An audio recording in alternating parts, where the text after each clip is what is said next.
You finally get the promotion, pack up your apartment, and move your family into a zip code famous for pristine lawns and prestigious schools.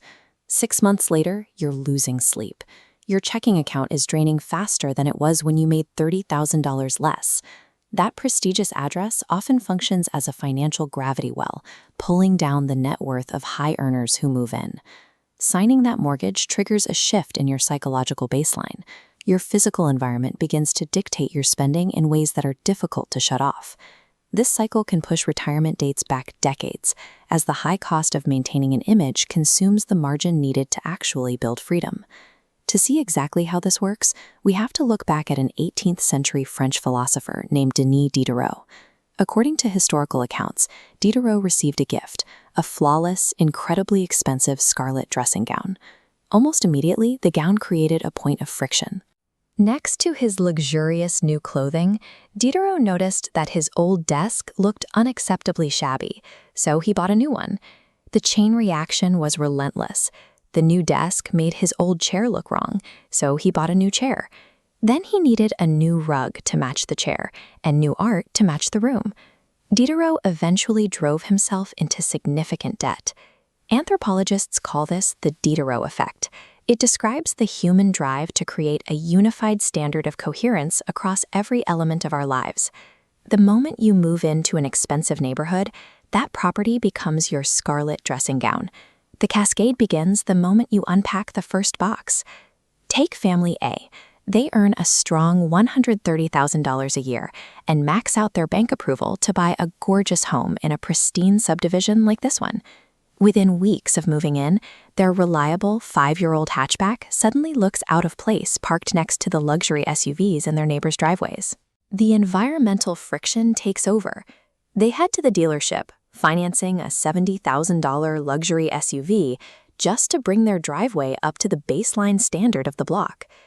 Inside, the modest furniture from their old apartment looks ridiculously small in a massive open-concept layout, pushing them to take on debt for an interior redesign that matches the scale of the house.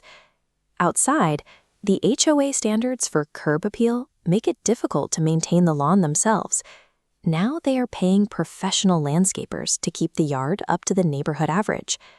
Family A has a high income, but they are living with a dangerously high burn rate.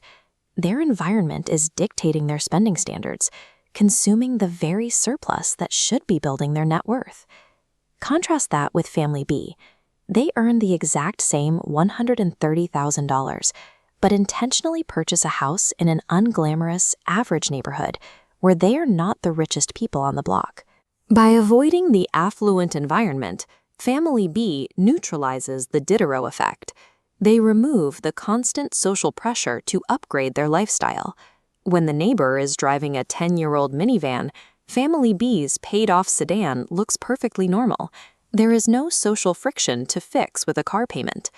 While Family A matches artificial standards, Family B takes the gap between their income and housing costs and quietly invests it.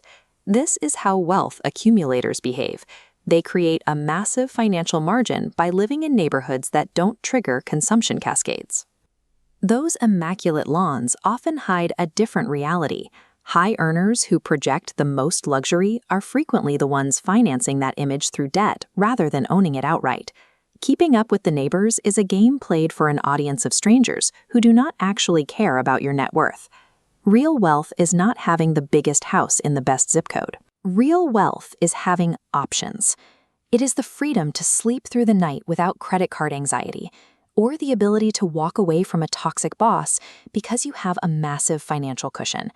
You can focus on looking wealthy, or you can focus on actually being wealthy. For most people, you cannot do both. Stop letting your zip code dictate your net worth.